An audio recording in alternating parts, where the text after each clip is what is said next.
What's going on, everybody? Hey, everyone. Welcome. Got a couple people already hanging out in the chat. Travel and Root Beer was first, second, and third. Gani Vlog, welcome in. We got Wesley's Comic Collection, Lewis Shadow Rabbit Clay Guy, Sith Lordly. Who else we got? I think that's it. That's it right now. I guess No Good pushed back his show. I didn't know Harry Old Fat Guy was going live. But yeah, I guess it's a YouTube night for everybody. But welcome in, everybody. Is this D&D? Shockingly no, for once. That's great. But yeah, so we are going to be talking about all the indie books that we've been reading and want to talk about since the last show, which is a lot. Oh, wow. What's up, Lady Sith Lordly? Welcome. We deep. But before we do that, I've got some upcoming channel things to tell you guys about. So it's actually starting Monday will be the first of these. We got some more interviews coming up. So Monday, April 26th at 9 p.m. Eastern, Eric Peterson and Joe Aubrey of Space Bastards will be on. We will also have Lewis Shadow Rabbit Clay Guy will be joining us for that interview, and Danny, Mr. Travel and Root Beer, our Dungeon Master, will be in there. Eric and Joe both saw the random birthday live stream and us talking about and showing off Space Bastards, and they were like, let's come on. What's up, Big Lion Cat? So that's the first one. April 28th, so Wednesday at 8 p.m. Eastern. Sorry, 9 p.m. Eastern. Matt Kund, the editor of Paranormal Hitman, has an upcoming project, and him and that team for the project called Dino Thrashers will be coming on. Hey, what's up? Nola is watching YouTube. Oh, hello. Look at that. Welcome in. May 3rd, which is another Monday, Pat Shand, the writer of Destiny New York, will be on the channel at 8 p.m. Eastern. Week from that, on May 10th, Kevin Rodatelli and Rob Cannon, creators of Freak Snow and co-founders of the Happy Tank Comics imprint of Behemoth Comics, will be on.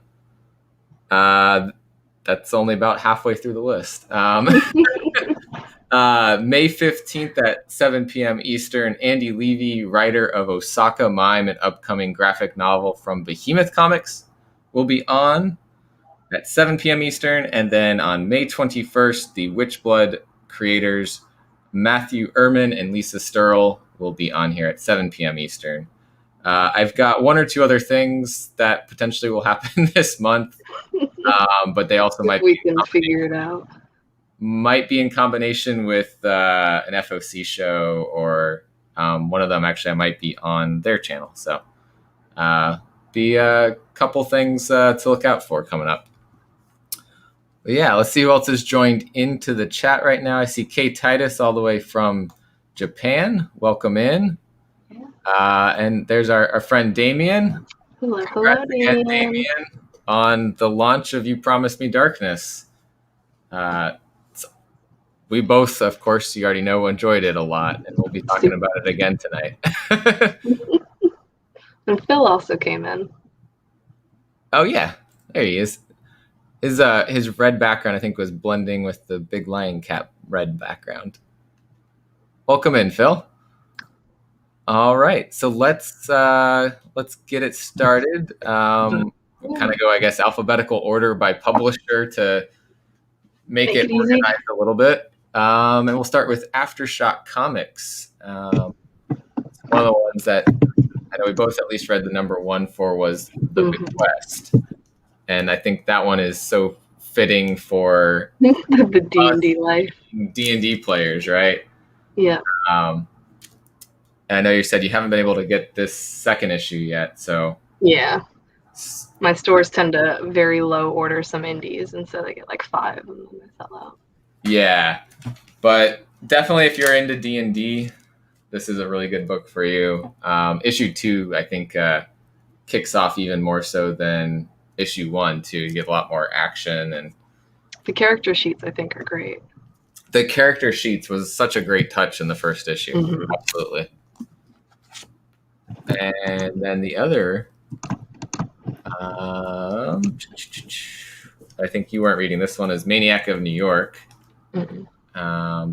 Which, Jason in New York. Yeah, if you're into Jason and slasher kind of things, this is a great book for you. It's of the current genre of all the horror that's happening in all the indie comics. Exactly. So that's why I've been reading that one. Let's see what they got going on in the chat. Art and characters. Yeah, Nuclear Family. So this one I just picked up this week. I finally got through like half of my stack. I actually really enjoyed it. So I'm going to hope my store has the rest of them. Yeah. Issue 2, I think, has come out, and I think I read that one. Mm-hmm. It's really interesting, nice twist that happens there at the end of issue 1. Yeah, I was not expecting that. I was like, okay. Nope. That's interesting. What's up? Yeah, it's I feel like it's going to be a really unique story.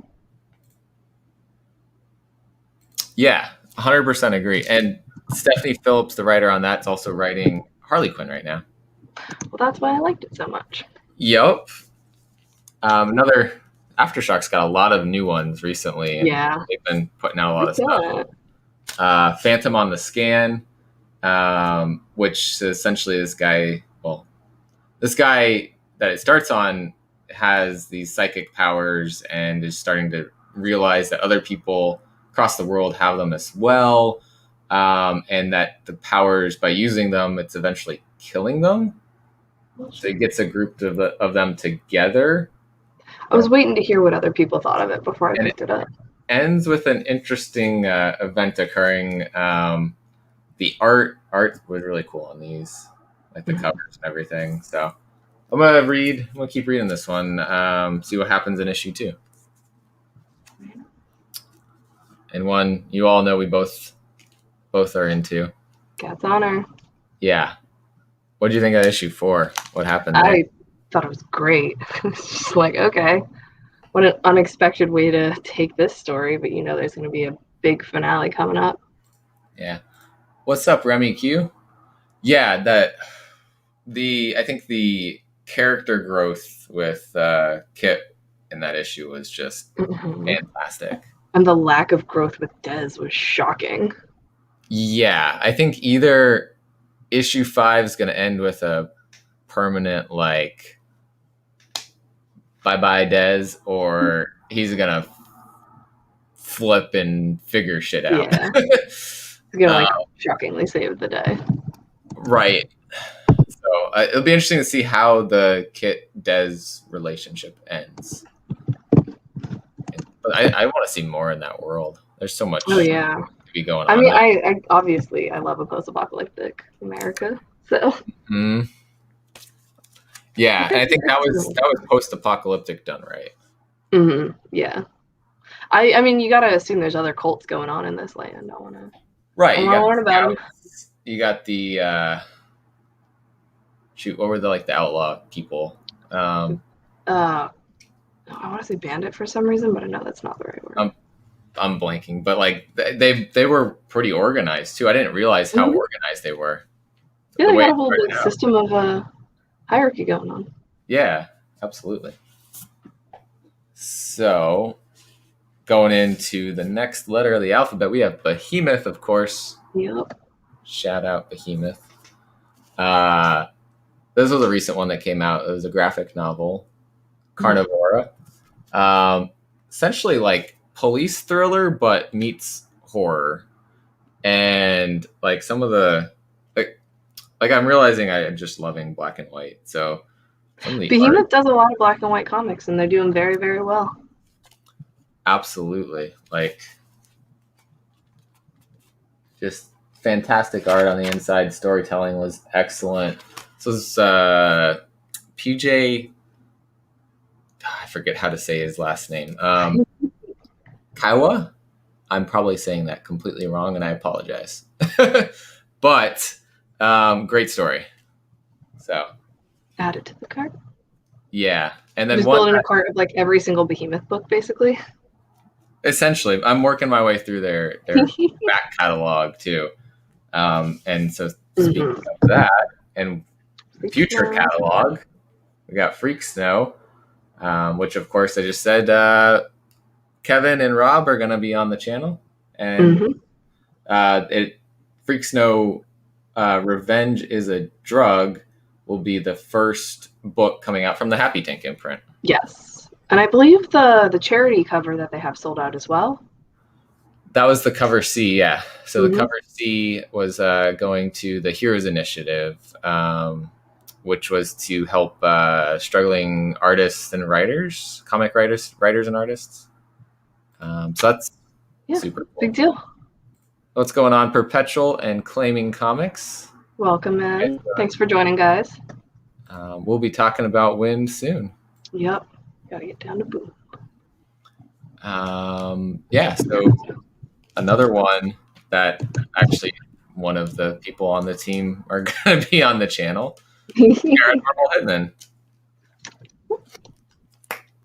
So this one, the brief thing about it is, Sopranos meets Ghostbusters, right? But it's so much more. It's really good. I really enjoyed it. I'm gonna pick up the trade afterwards because my stores don't always get in all the Behemoth books. Yeah. But I am thoroughly looking forward to the rest of that. It's got everything on there too, except of course the big sellout of Behemoth. But before we get to that one, Vietnam Horror has been really good. Let me see if I can line these up the right way. They connect. Connecting. Yeah, so all four covers are going to connect. But it's like they keep having dreams about like typical, more like horror story things that you're thinking are going to pop up. Okay. But then there's also the horrors of war from the Vietnam War. And so I think the two layers of that are just done really well in that. Nice. Another win for Behemoth. Hey, T. Ravis. What's going on? Welcome in, T. Rav. Yep, they all are going to end up connecting. So actually, I think the way that Behemoth actually has it on their store, if you look, it's got them all lined up so you can get smart. Like, hey, now you got to get them all. Super cool. And of course, can't not talk about this one from Behemoth. The trade. Oh, yeah. See, and again, my store sold out, so I'm real glad I pre-ordered them online because those are coming in the mail. But you've gotten to read the story. Oh, yeah, it's amazing. Yeah. It's phenomenal. Damien knows how much we love it. Yeah, and for those of you that are in the chat and somehow have not picked this up, go to your store if they have it. If not, get it online. I think that's the one for Danny. We got into the pile. But yeah, and of course, not that one. And the Shadowcat cover. Shout out to Anna Shadowcat Studios. Did an amazing job. Such a cool cover. And just recently announced she did a third printing cover. So second print's already pretty much going and gone. Yeah. Third print will be coming with... It's a really good cover, guys. All black. Nuria, like, getting ready to bite out of the cover. Like, crazy art. What's going on? Either Tony or Sammy. Tony or Sammy, whoever it is. Whichever or one both. It is. Or both, right? Yeah. Let's see. Where did the other one go? I had Steambound sitting here. Already? But yeah, Steambound, I don't know where I put it, but it was in front of me a second ago. Did it get mixed in with You Promised Me Darkness? Probably. Oh no, there it is. This one's interesting. Like this little guy here, Puck is his name. He doesn't stay little guy very very often. He turns into this giant monster, like, and protects and fights, and he's not as cute and cuddly as he looks. No. He's got a little bit of a mouth on him too.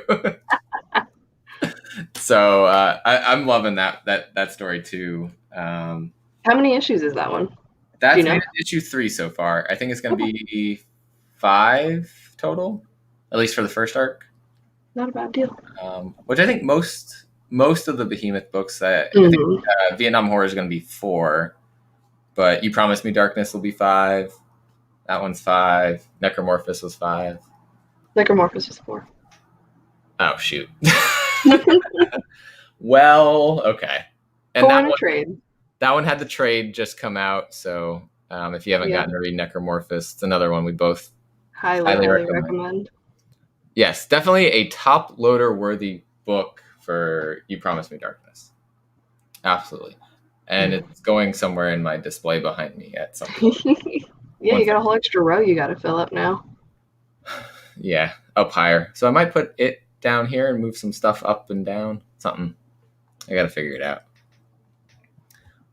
But yeah, upcoming, like I said, Osaka Mime. That comes out May 19th. And so May 15th, the writer will be on here to talk about it. Very soon. And it's amazing. Anyways. So then up next, we have Black Mask. And right now, I think the only current they have is Destiny New York.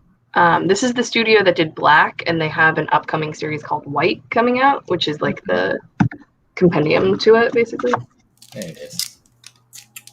Yeah, you got A cover, I got B. Yeah, you got this cover. I love that on the A cover, they made it wrap around, and it has the artwork. The B cover does not. But the B cover does not wrap around. Gotta get them both.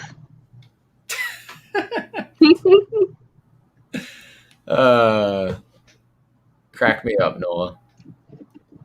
So now we move into, and of course, like we said, Pat Shand is the writer of Destiny New York. Fantastic story, which was on Kickstarter before, and he has a Kickstarter for something else going on right now. Nice. And you can pick up like the 4 volumes of this. So there's a lot more that Black Mask will probably be releasing of the story. Good. I want much, much more of this story. Yes, absolutely. So next up, we got Boom Studios. Oh, the Boom.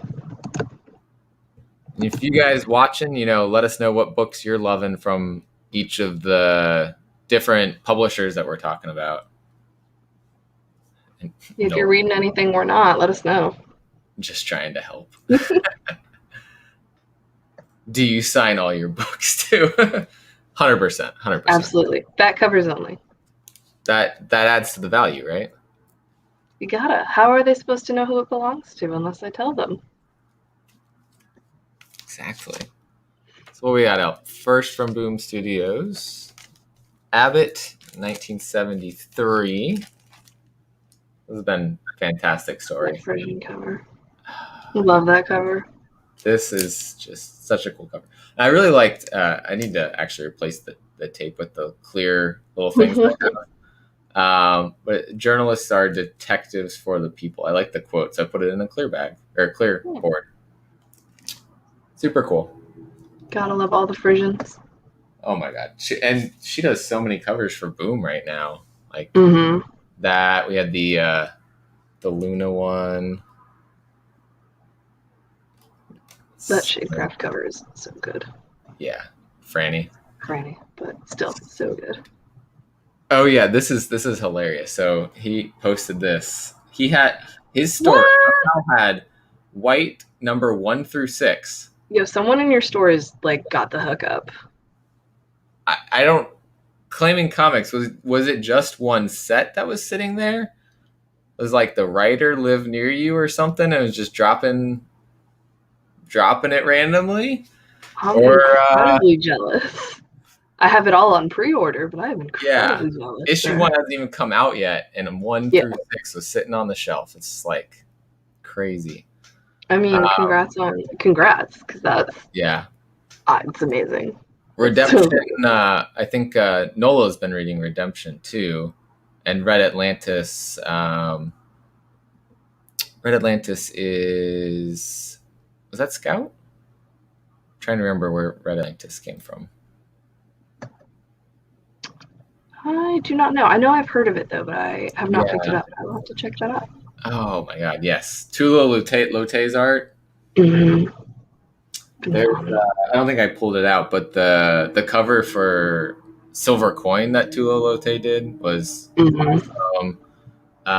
Department of Truth. She had an awesome cover for that too. Mm-hmm. Yeah, just one set. Wild. Congrats, dude. That's amazing. Limited to 2,500. Is it good? Have you read it? Are you liking it? $65, but worth it. I mean, to read it all early, yeah. I mean, a lot of the blacks are going for pretty high now, so yeah, especially like issue 1. Which actually he told me the second print is back available on their website, the Black Mask website. So I got to put that order in. Grab that, yeah. Yeah, there we go. Redemption. There it is. Red Atlantis is Aftershock. Thank you, Johnny. Oh. And Dad. Oh. I am good at seeing comments, I swear. I'll probably just wait for the trade for that if it's about to wrap up, though, so that's good to know. Yeah, I think that was when I was hearing good things, but I think it was on issue 3 or 4 when I heard about it. I remember picking it up when it first came out, but I was like, I had a stack of books in my hands, and I was like, I don't have space for another book right now. The torture of reading indies. There's too many indies. I know, like, at least, even though there's a lot with Marvel or a lot with DC, like, if you stuck with, I'm only going to read those, you're sticking with one publisher, and there's still a limited amount that they're going to put out.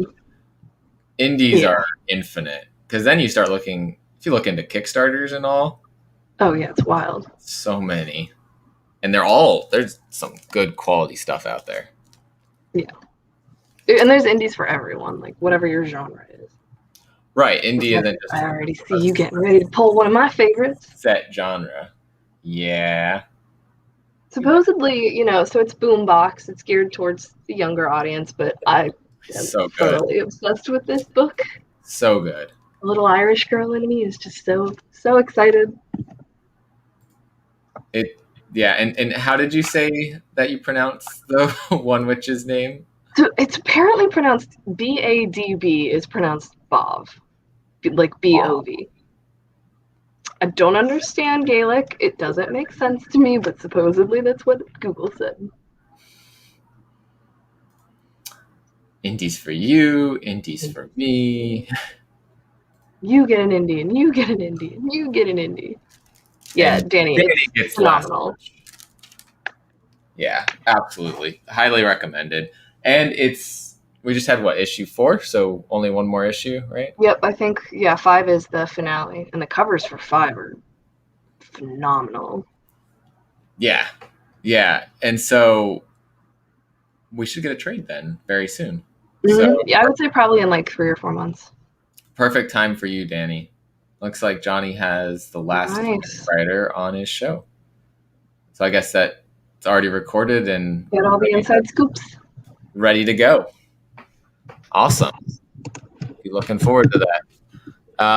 We got Magic, which you played a long time ago, right? Yeah, when I was a kid, my brother, I still have my old, I played a red deck. I still have that deck.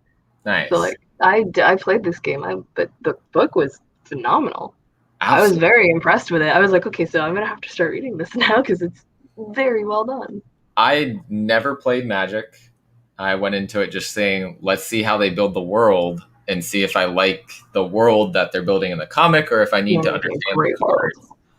And nope.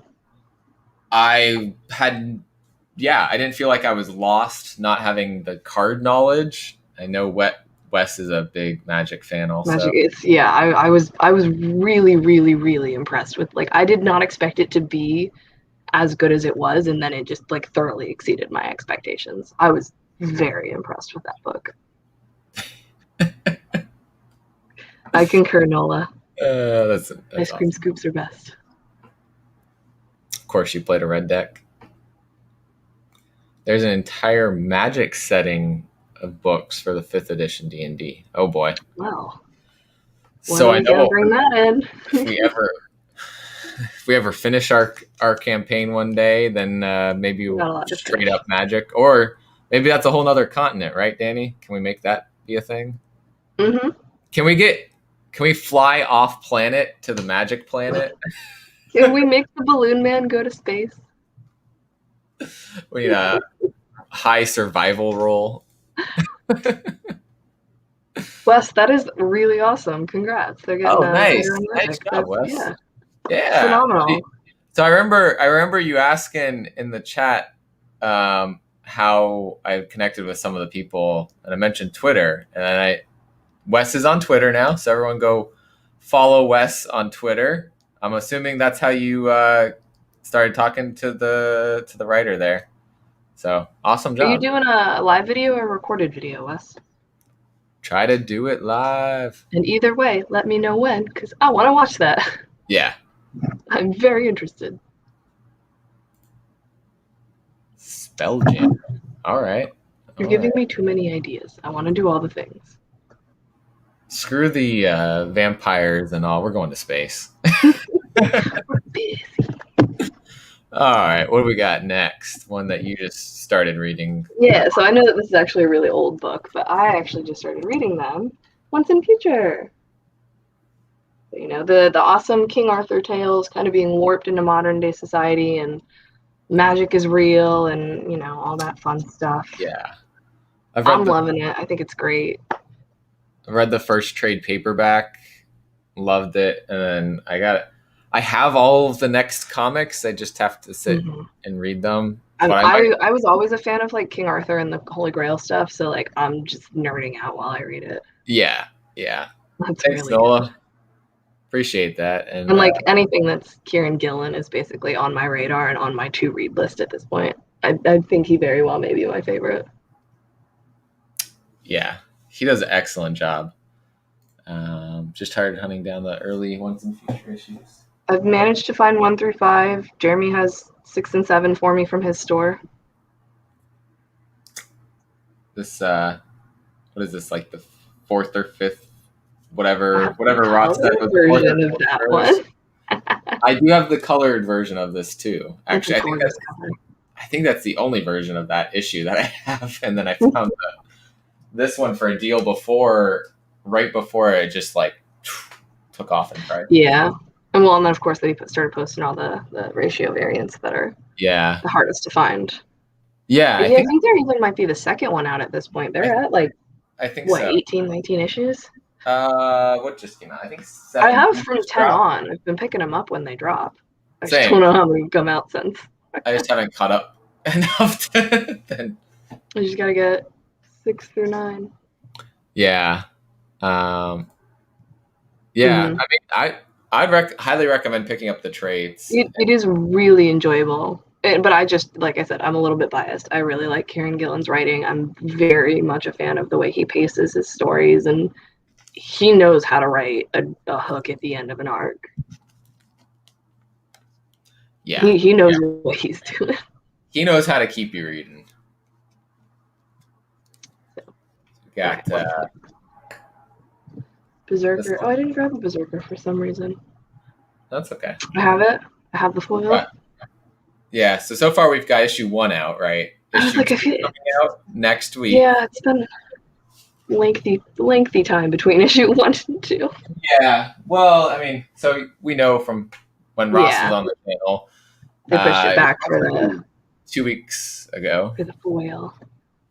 Yeah, and so if you and got the also foil, the 8th printing of Something Is Killing the Children will be out with that.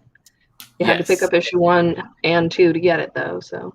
And remember, there will be 75,000 copies. And they're getting them, it was confirmed, they're getting 1 for every 2 copies they ordered instead of 3.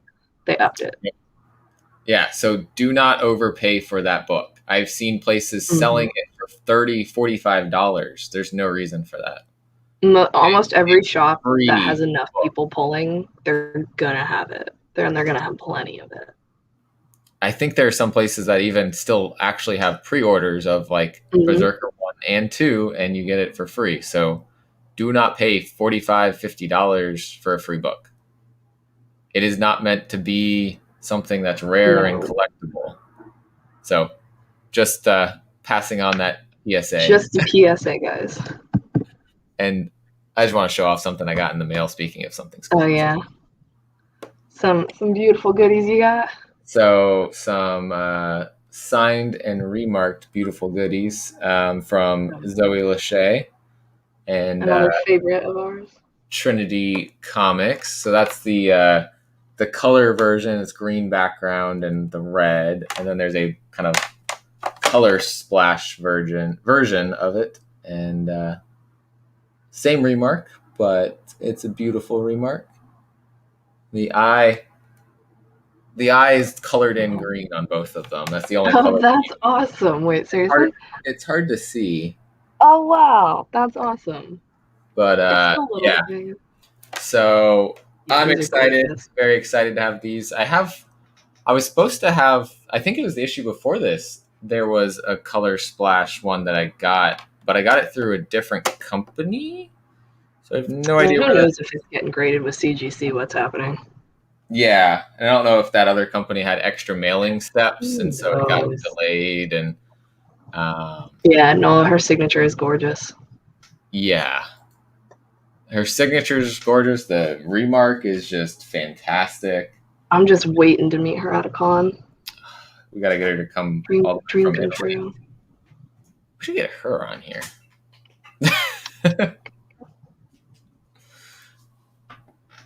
Yeah. Yeah. You pulled out some fire. What's up, David? Welcome in. Welcome in. But yeah, let's keep going with Boom. We got a couple more with Boom somehow. Just a few more. We got this one that just came out. This was literally the last book I read before we jumped on. I loved it. Loved it. Loved it. I can't tell you how much I loved this without over expressing how much I loved it. David, I thought it was phenomenal. I have that on pre-order, so it's coming in. Shiny. It's so shiny. It's beautiful. Anything David Mack does is gorgeous, though. It's just not fair. Yeah, she is super responsive. I've messaged with her a handful of times, too. Just been like, I love this cover. And she's like, thanks. Yeah, we've chatted back. I think she might have followed me at some point. Ooh. I was like her earlier covers with Something About Children. And still hunting her last one. Yep. Now everyone's buying her covers and reselling them. Yeah. Proctor Valley Road, anyone? Loving the spooky story? There's so many good horror stories out, and I think this one's one of the best. I can't find a good not reflective angle here. Too dark. Yeah, I'm loving the little like goon squad that is going out into the scary road. Just like ghosts aren't real. Like ha ha. Oh my god, the ending of issue number 2.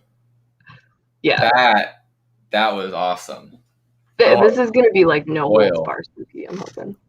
Yeah, I think what we're about to have happen is going to be insanity. Mm-hmm. Just to What's up, Rod? Hey. How you doing? Yeah, so that's going to be 5 issues, I think, total. At least, yeah, they may very well try a second arc. Grant Morrison and Alex Child art. I've seen like it's been very well received by pretty much everyone. Yeah, I think Grant Morrison's name brought some people to that book too. But I mean, you have to have his name on it. It's good.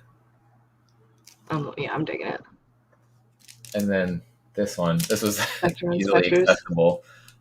Spectre Inspectors. I haven't picked that up, but I was wondering, what are your thoughts on it? Are you digging it? So think like a little bit of a Scooby-Doo gang, a little bit. Like, so this is our gang here.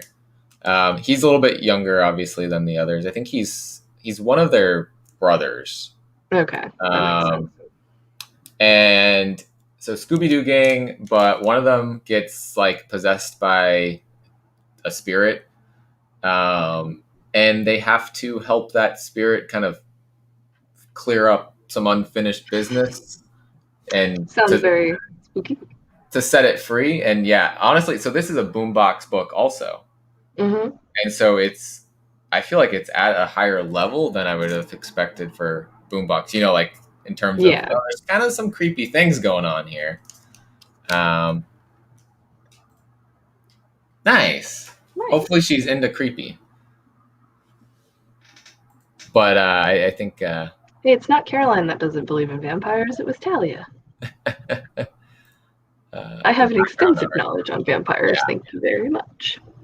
Yeah, the art in it's amazing. This was a Mirka Andolfo cover for it. She's not doing interior art or anything on it, but Mirka Andolfo is everywhere.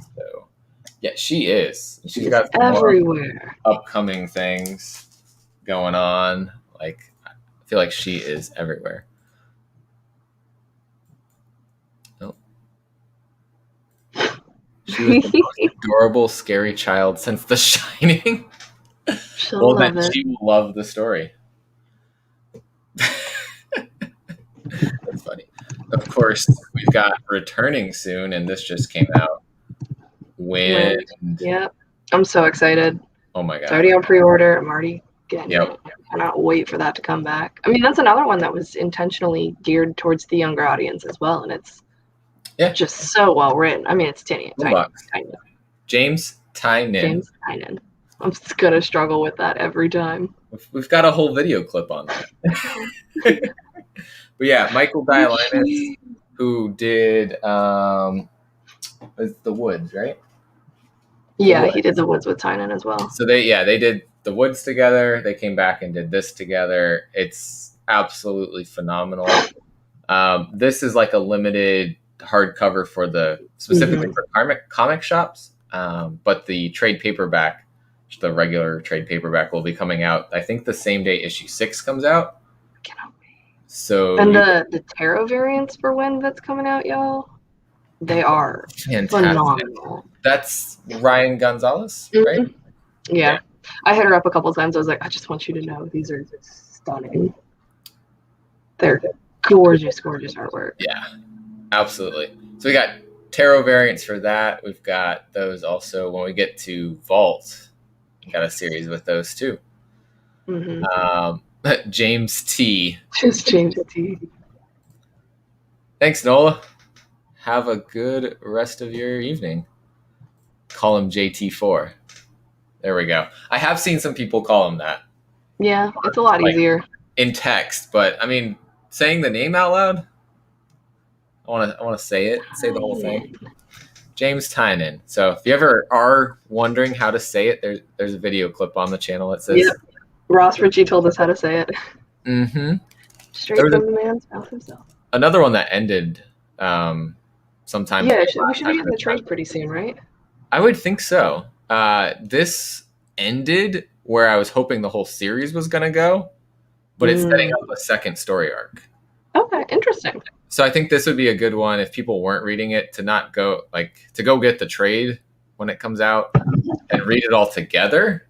And it sets up a lot of the magical stuff that's going to happen in the second arc.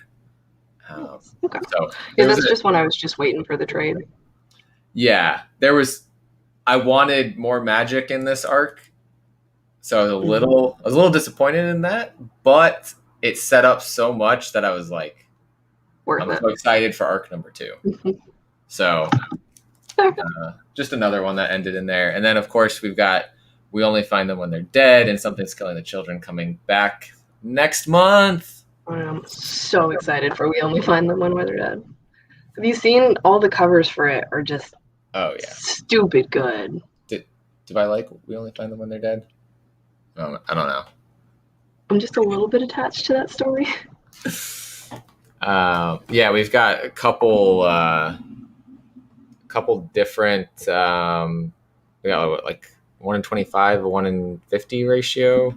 There's I think at least a 1 in 25. There's like 3 variants and then I think 2 incentives, so probably 1 in 25. 1 in Mike 50. Del Mundo, I think, did one of the incentives. And then we've got, the typical A and B cover. I bet there'll be like a 1 per store kind of thing like they usually do. I think, if I remember correctly, they're on final order cutoff this week. Mm-hmm. So tomorrow, I'll be talking Get about your that orders in. on the FOC show. Because even though we're doing a crazy number of interviews coming up, there'll still be an FOC show. Books are still coming out. Yup. Still things to talk about. Claiming Comics. Tai Nun. Tai Nun. Not Nun. Tai Nin. Tai Nin. Yeah. I have to rewatch our video. There's too many possibilities. He's Irish as hell. Yes. Yeah. Bov. Shaking my head. It's the hardest thing about reading Wicked and Divine is I'm like, how the hell do I pronounce these names? Well, it was funny because I had just read the first volume of that, and that's one of the names used for one of the gods in that. And then I see it pop up in like, I don't know if it was the solicit for the next issue or... I think it was, when issue 3 was coming out and you were looking at it. Yeah, I was just like, what?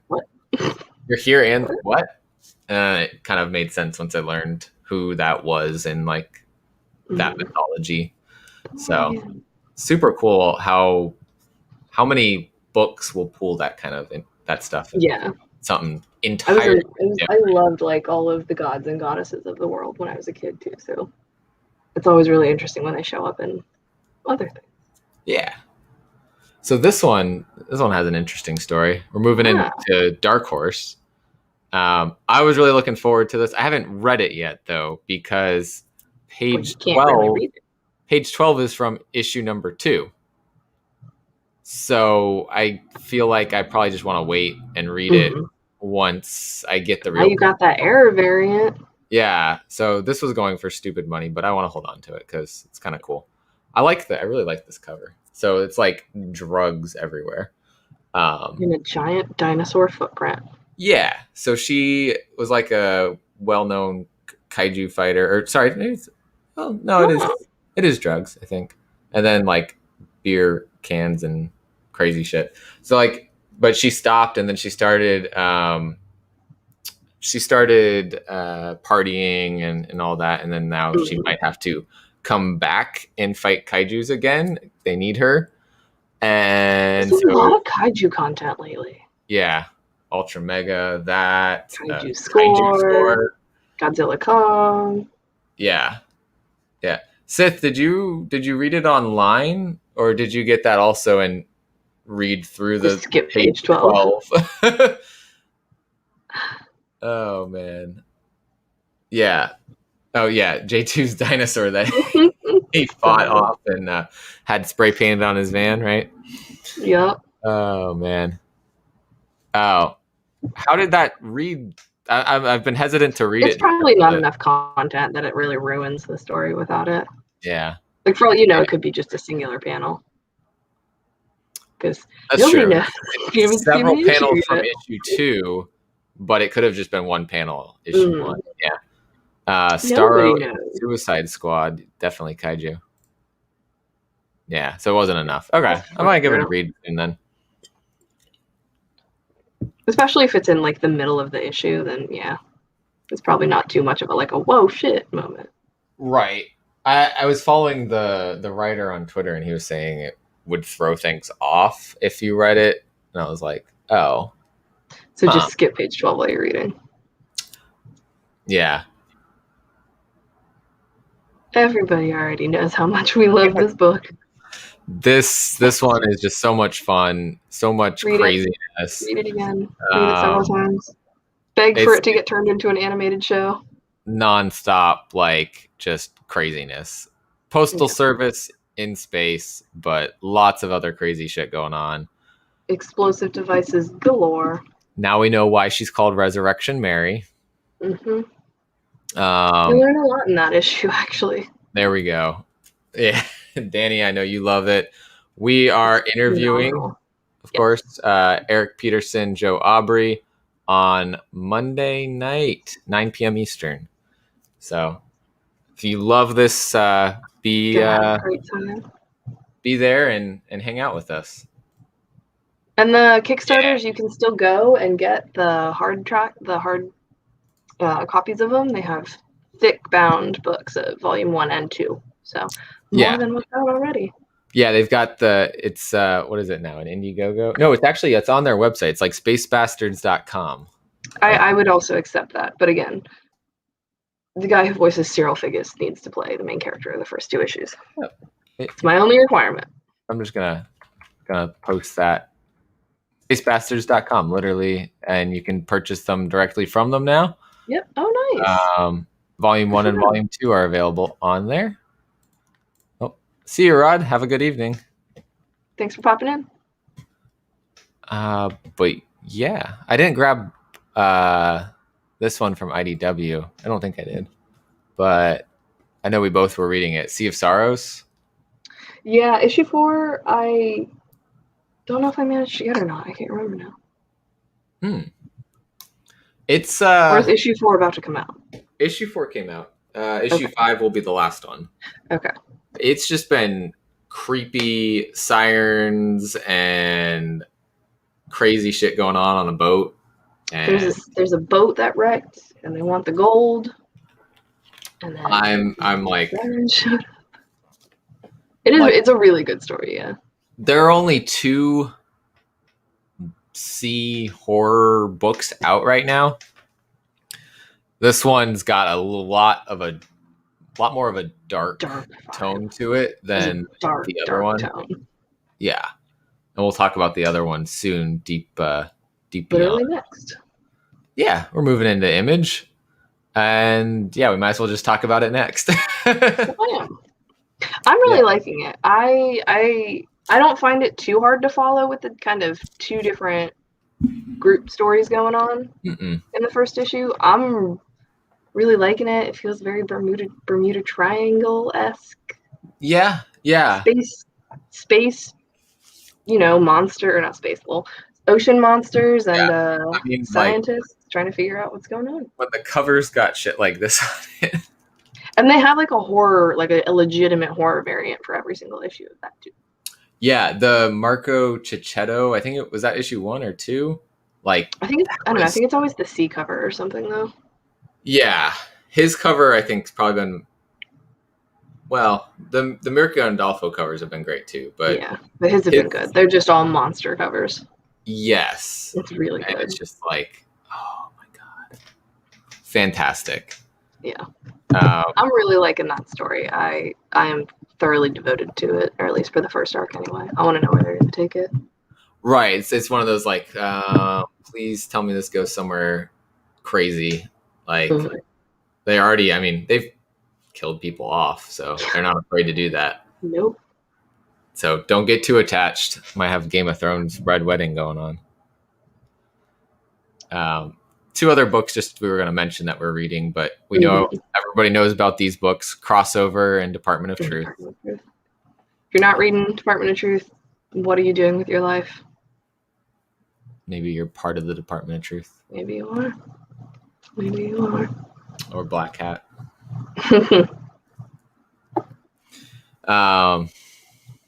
Where'd that one go? Tiger. Yeah.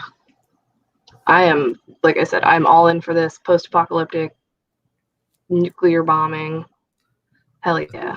You see the, like, where the glow is? Oh, the glow, yeah. It's, that's an homage cover, right? I think the glow very much matches the glow from the Ghost Rider one. Yeah. So it may be a glow homage to Ghost Rider, which is crazy. I really liked that book. He's already fantasy casting voice actors for Space Bastards. That's amazing. Oh, yeah. Although, yeah, like you were saying earlier, the voice of Cyril Figgis would be fantastic. Clutch. That was what was pictured in my mind when I was reading it. Once you said that, I couldn't not hear that. Mm-hmm. It's perfect. Yeah. And then I haven't gotten to that one yet. It's literally the next book on my pile. Yeah. I'm actually really liking them. This was very interesting. Like, not what I expected, this issue. Like, it's always a different story each time, like completely different story. Like, fantastic. Yeah, I haven't been upset with any of the anthologies yet. Yeah.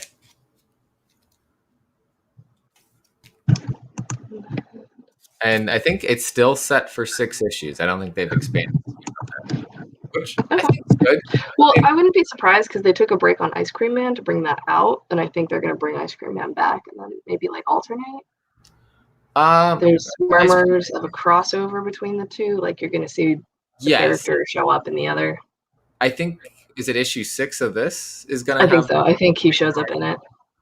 So that could just open up a whole new world of possibilities. That would be interesting to see if they do that. Yeah, I'm very excited to see how that turns out. And I haven't been reading Ice Cream Man, but like, I feel like that's going to be really cool. It's getting turned into a series on Amazon. Oh, so it got moved from... Mm-hmm. What was it? Yeah, it's being worked. I mean, they got to cast it and like find people to draw it and everything like that, but yeah. There was that short video platform that originally had it, right? And then... I have no idea. That platform died. Oh, Quibi or whatever? Yeah. Yeah. Yeah. That just... Nobody wanted to pay for 5-minute videos. Right. I'm like, but I want to see the whole story. Don't just give me 5 minutes. This one just came out. I thought it was a cool start to the world here. Essentially, immigrants coming to America, coming to the border and trying to legally come into the country and everything. And then the child gets taken from his mother and suddenly realizes he has powers. So that'll be interesting to see where that goes. Yeah, that was one of the ones I wanted to hear what other people thought of it before I... Yeah, I would say issue 1 wasn't like too exciting till like the very end. It's kind of setting up everything. Okay. And if you don't want to read about things that have happened recently in the world, probably not a good... Because I mean, it's very like culturally like what's been happening at the border kind of thing. And then it takes the turn of the powers. And so we haven't seen anything past that yet.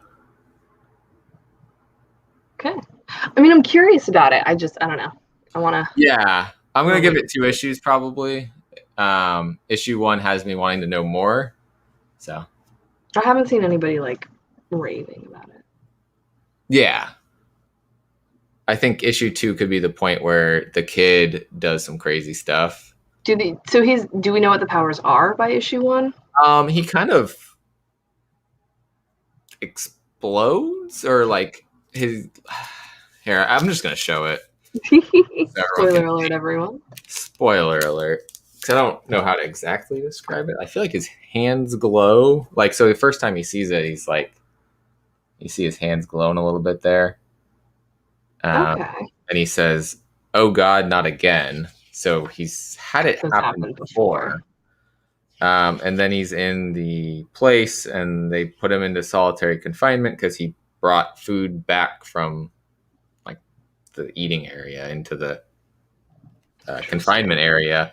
And then his hands are glowing again and he's trying not to have anything happen. And then someone comes in there and starts kind of messing with him, and then it just kind of explodes. Okay. Kind of explodes. So I don't think, I mean, he's young, so he wouldn't know how to control the power. So or even like what triggers it. Explosion Man. Negasonic Teenage Warhead. Kind of, yeah. Yeah, that's what I was trying to remember his name, but yeah, that's what I was thinking of when you were like, he explodes. I was like, okay, like that Deadpool character. Yep, yeah. Negasonic Teenage Warhead, which I actually have a pop off to the side, signed by her the one time on. Yeah. That's cool. Yeah. So speaking of home, what comes after home? Homesick Pilots. Which I got this wild ass variant. Yeah, I've got that. It's the melted cover. I don't know where that one. I have it somewhere. But yeah, that's Trad Moore, the artist on Silver Surfer Black. Department of Truth cover number 4. Yeah, he killed that cover. But this has just been such a cool, like, I'm loving it. creepy punk. The art is what is like really drawn me in the most to that book. Is I'm just loving the interior art of it. Which I think this is the same artist on this cover. Mm-hmm, yeah, the interiors is that. It's just really beautiful artwork. Like, it's perfect for that world and the vibe that they're building for it. And like I said, I love the whole grunge aesthetic. Oh my god, yeah, and the you know the thing I can't talk. The thing that I've been enjoying actually on the back cover of it. I don't know if you've been. I literally have not even looked at it. Oh yeah, they're putting all the adding things to it each time. So I think it said Nuclear Bastards only the first time, and then RIP got added. Dead End Video, I think, was the video store that she was at, and now we've got like not government, but kind of government kind of people involved. Gonna see what's going on. And it says classified, so super cool that they're adding those little details to the covers. Yeah, I have a feeling it's gonna get another arc. I think so. Like beyond the second arc, I think it's gonna get a third. It's being so well received. Oh, there's a whole world that they could just they're just in one area right now. They're in one state. That whole government program shit. Who knows? Yeah. I'm loving that book. I'm really digging how they're taking it. There's a whole world of ghosts they could explore. Yeah, we're just looking at one house right now. Right. And like random shit in the area. Like time to take it somewhere. Where are we? Homesick. Oh, where did I not grab Carmen? This one, it might be like my favorite thing I'm reading right now, quite honestly. I thoroughly am looking forward to every issue that comes out of this series. It is just so good. Like, I really didn't know what to expect going into this, but holy crap. It's so good. It's beautiful art, crazy, like, emotional kind of story. And then, like... Yeah, it's an incredibly deep but incredibly important story. Really good humor then also thrown in from the, I guess, Angel, you'd call her? Yeah. Angel of Death. Yeah, the artwork is just amazing the whole way. Like... It's great. Like 10 out of 10. It's a great book. I'm loving every moment of it. Guillaume March like kills it. I mean, he also does the art in Batman. So yeah, he's got some range. He's got some range on the art. So I know you didn't pick this book up, but I did. How was that? I really liked it. So it's a lighthouse in space, essentially. We all know what a lighthouse is. Put it in space. It's on an asteroid in space, and they are kind of a waypoint for wormholes, like go through to zoom off to other parts of the galaxy. It's pretty much completely run by a computer. The people are just there to like push buttons and clean shit up. And pirates show up and attack it and try and take it over. Make me read another book. It's really good. I like a space story, and I am gonna be reading that. Interesting. Mm-hmm. Space pirates versus it's like there's like 4 people that work in the lighthouse. Yeah. And there's robots, and they're being sabotaged from the inside. The pirates have an inside man or woman or robot. We gonna find out. But yeah, I saw it and I was like, I'm gonna give it a chance. It's pretty much anything set in space gets at least 1 issue from me, and I'm really liking it. We'll have to check it out now. Pick up issue 1. It's good. Next one, probably a book that everyone's reading. Oh my god, I know Danny's reading this one. If you're not reading it, you need to be reading it. It's stupidly good. Because Danny and I did a review on issue number 1. Mm-hmm. Issue 2. I mean, Or it might be an inside gender doll person, a la Teen Titans. It's just But yeah, absolutely. Like, I want all of that now. Like I want every single issue of Noctera to be released immediately. I loved it so much. I got our friend Lewis to make Shout out Shadow Rabbit Clay. Like, Shadow Rabbit Clay guy, best clay statues. Fantastic. Do the thing. Fantastic. Let me do the thing. Let me do the two things. Do the thing. There's thing number 1. And number 2. So visor lights up. So dope. And we have the cover. Yeah. Super cool. Absolutely. Love the book. Love the statue that he made. Yeah, Wes and Danny both loving Noctera. It's so good. The world building inside of that is just like it's really unmatched in pretty much anything else that's being read by me right now, at least. Like, issue number 2 didn't have too much happen, but you built we saw the world built even more, and that's all I needed from that issue, was just to like see. Issue 3 is gonna pop off. It is gonna be wild. We're about to get to a book where issue 3 popped off. Issue 3 did pop off. And yeah, Danny, I don't know. It's a tough dilemma there for you. Both good, both very good. Favorite art of any?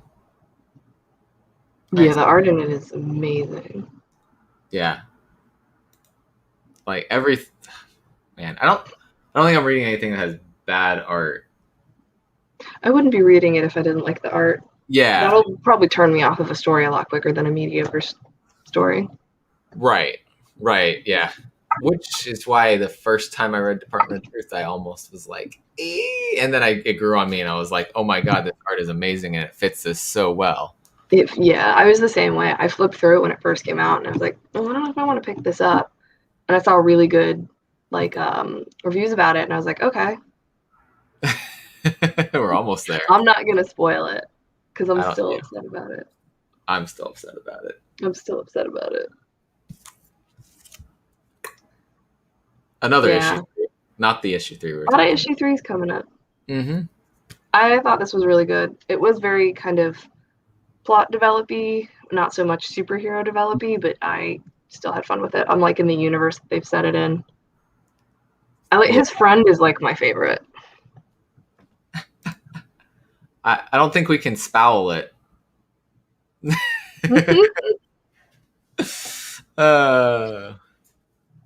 Yeah, no, this is Radiant Black's gonna be interesting where that whole world goes. I'm hoping it gets a nice big universe.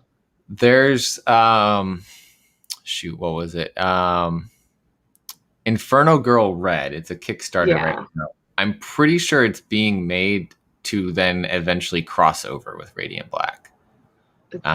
They made a art print that features the Radiant Black character with Inferno Girl Red, so I'm like 90% sure we're gonna see crossover. So I back that team up style action, mayhaps. I'm so ready for that.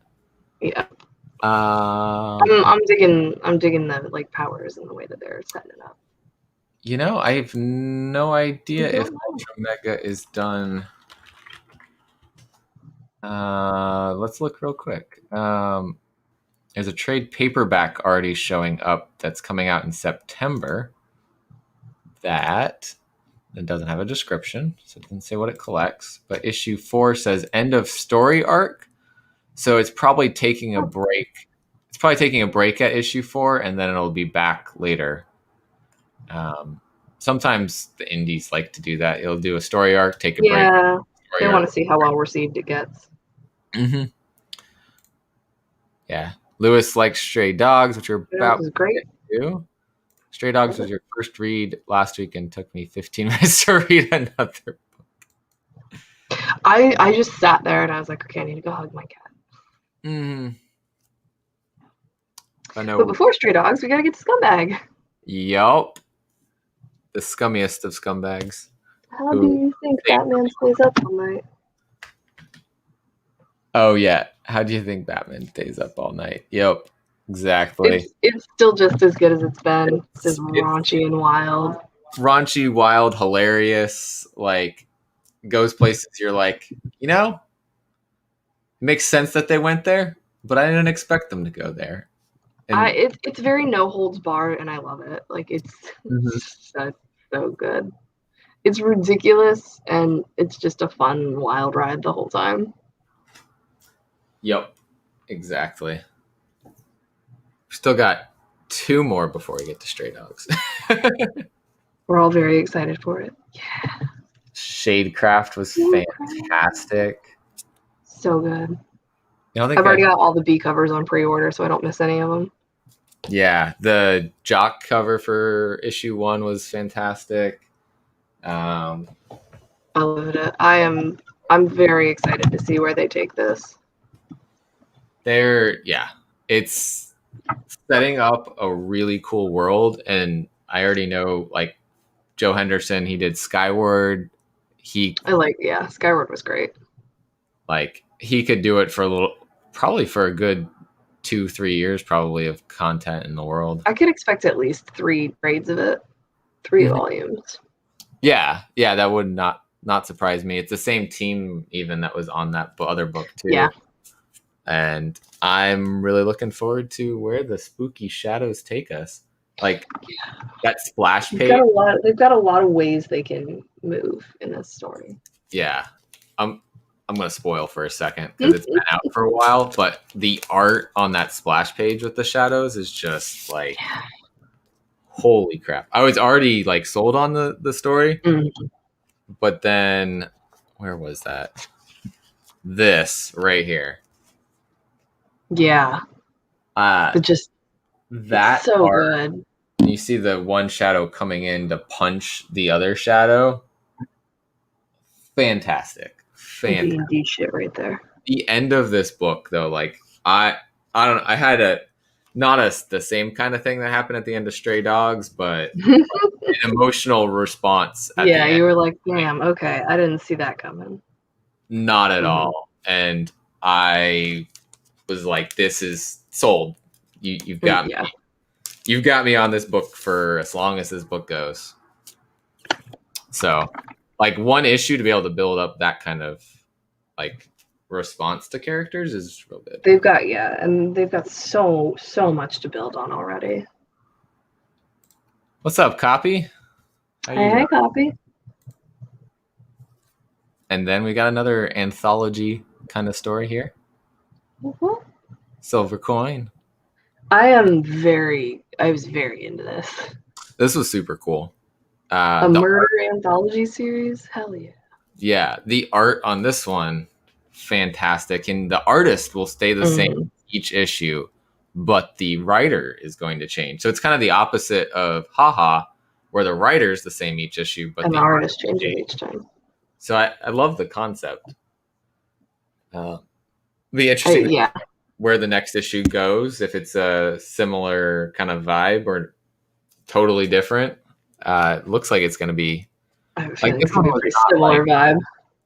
This one wasn't like a straight up like horror or like thrown in your face. You definitely. I didn't see it going the way it went, and then when it did, and I was like, "Fuck yeah, hell yeah, I am into this."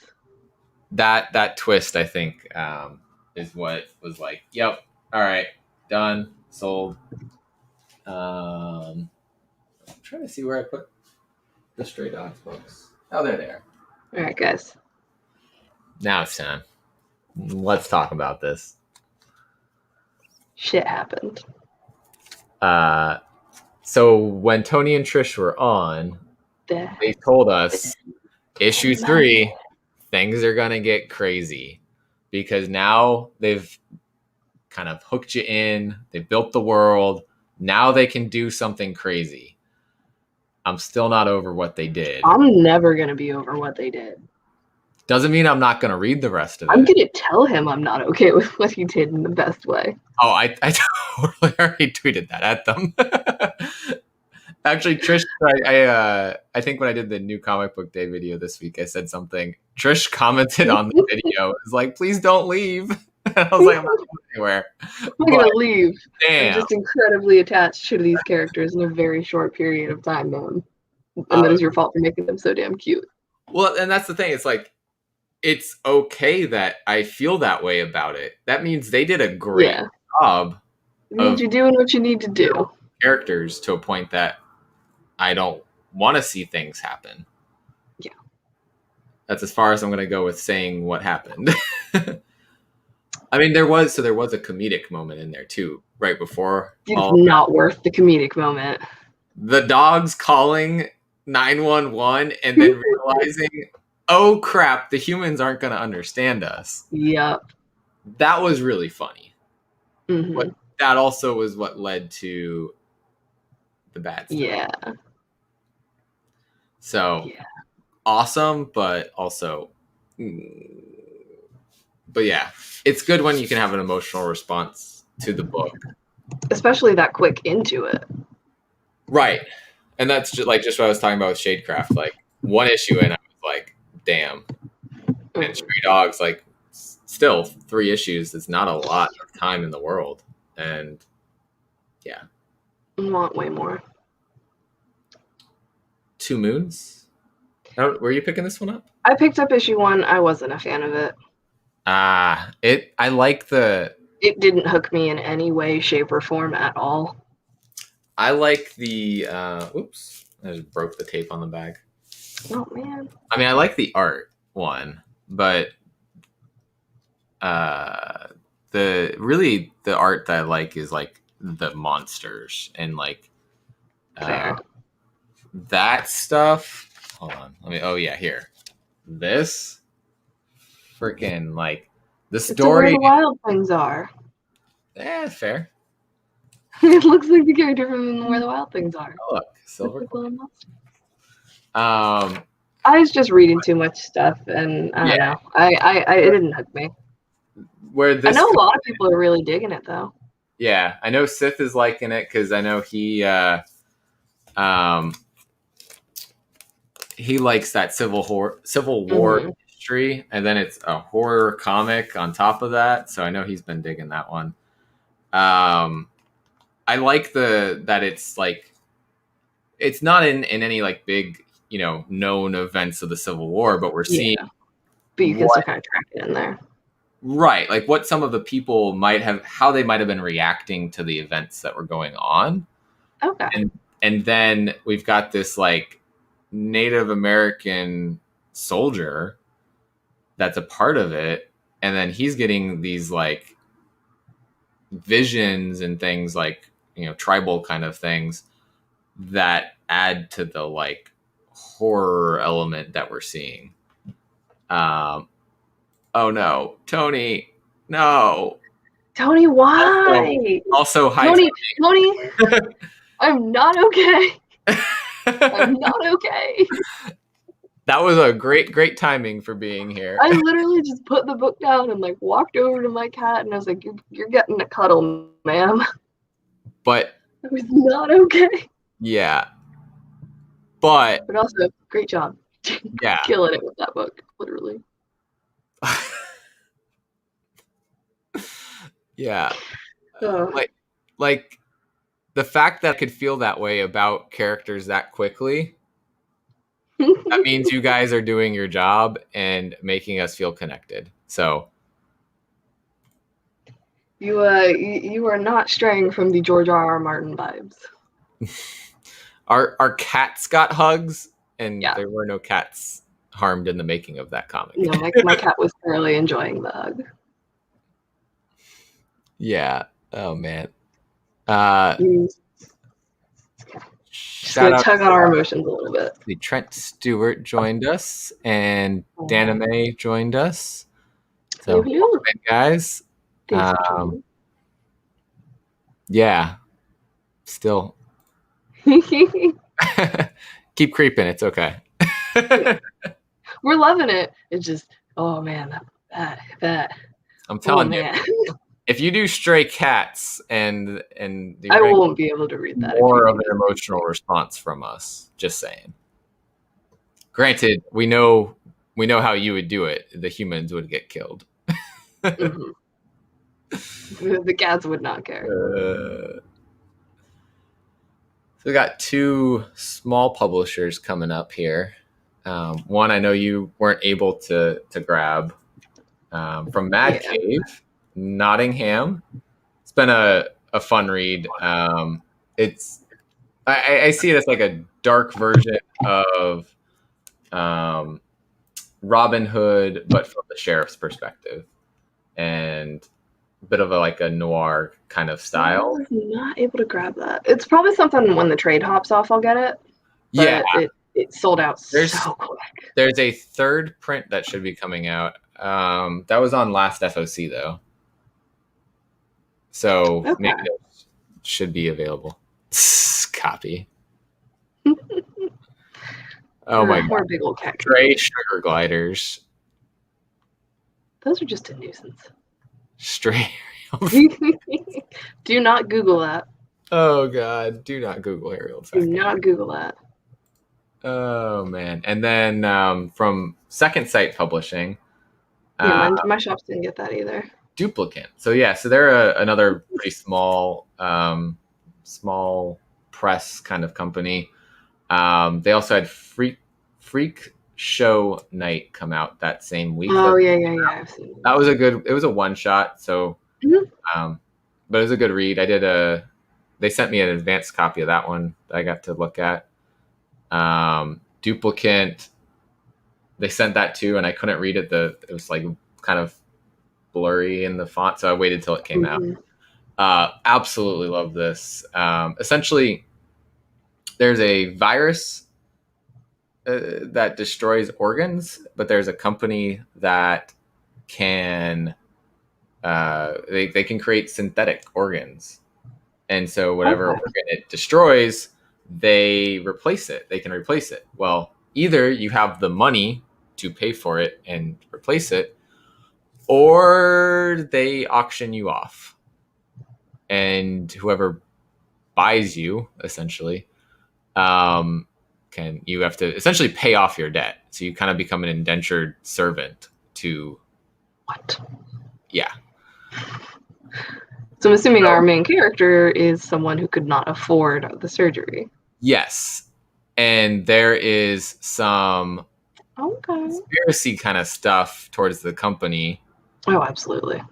That they are kind of causing that, or that there's these like nanobot kind of things that are in the organs, like, supposed to like make them function and all that. And it makes them not function. But planned obsolescence. It's an iPhone. Essentially, yeah. She thinks that they potentially could control them and make them stop. Okay, dope. I'm gonna have to try and find that. It's really cool. Yeah, I love a weird sci-fi concept like that. Yeah, I know. Yeah, Sith got this one. Carla Nappy's cool. Yeah, so she's the. I'll have to see if my shop can still just like order it for me. Creator on that. Yeah, Second Sight's coming up with some good stuff. They're the people. I dropped that advanced review of a book that doesn't even come out till July. But These Damn Kids. Oh yeah, I remember you reading that. That looks fantastic. The art's amazing. It is so creepy.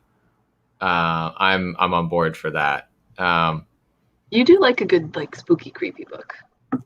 Yeah, she'd be one I would want to talk to at some point. That's awesome. Good job getting her over the spine ticks. I wonder if I can find it digital and read it real quick. Yeah. Maybe I'll get I'll see if my store has another copy still. They had a couple, so they had actually ordered a couple of it. So. Nice. Yeah. Fantastic read, though. Now we got a little bit bigger. We're going to Scout Comics. Yep. So Murder Hobo, one that's got a D&D vibe, of course, to it. Of course. There's a vague theme running through a lot of the stuff we've begun reading. Yeah.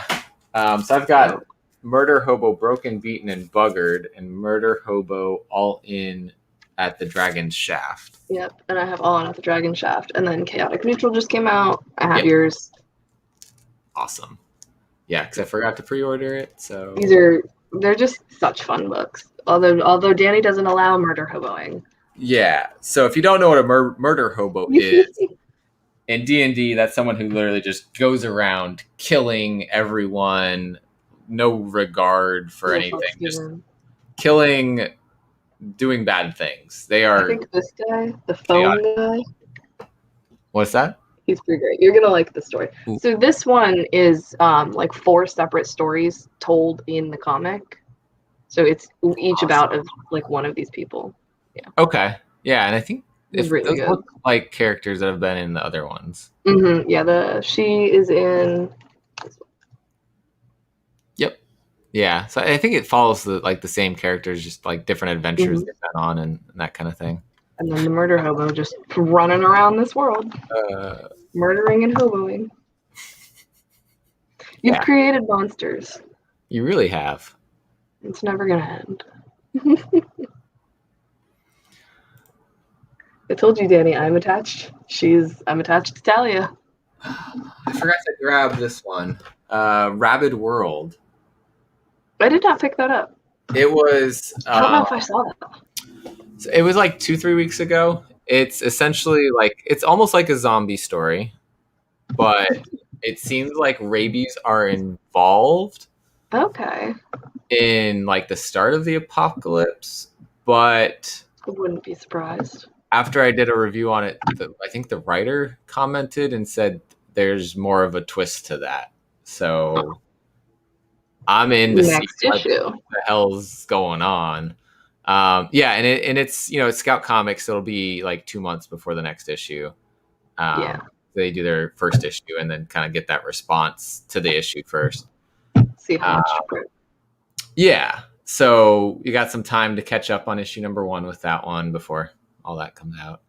And then the other one, I mean, I haven't read issue number 2 yet, but it is out, and issue number 3 is coming out soon. But I really enjoyed issue 1 on it.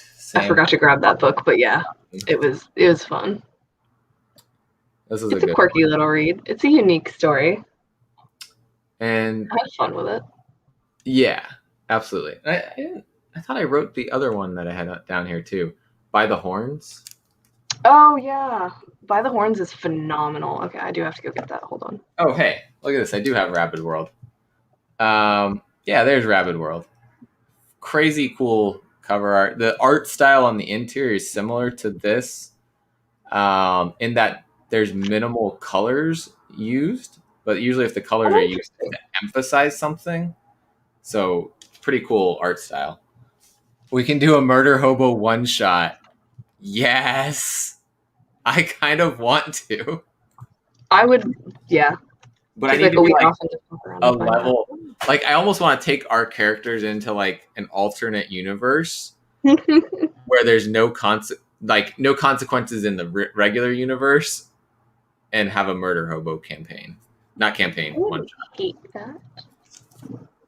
But yeah, By the Horns was great. There's that bomb Chrissy Zulo cover that I really want to get. The wolf cover here. So good. And she did the... Just, woman hates unicorns, man. She's going to murder them all. Yeah. I support her decision. I mean, she's got to do it to get back home. That's what you got to do to get justice. Justice shall be served. It's going to make us appreciate having the no rule. I mean, I just kind of want to see it to see all of the consequences that happen. I feel like if anything, it would be like a guest player that showed up and started murder hoboing. I'm too attached to my character to like fuck with it. I mean, I found out what happens when you accidentally end up having to kill a bear. So yeah. Hey, page 1.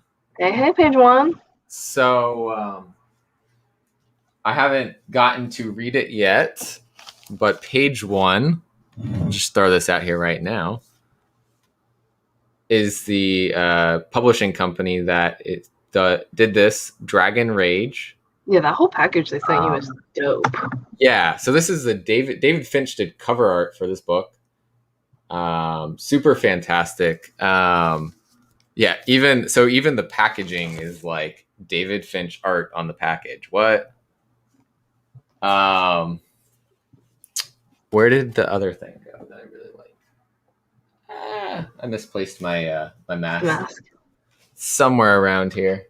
Yeah, dragon mask. There's sent me some cool things. I will be reading this very soon and doing a review on it and talking about they've got an upcoming like relaunch of it with Indiegogo. So it looks fantastic just flipping through it. It's got a cool fantasy vibe.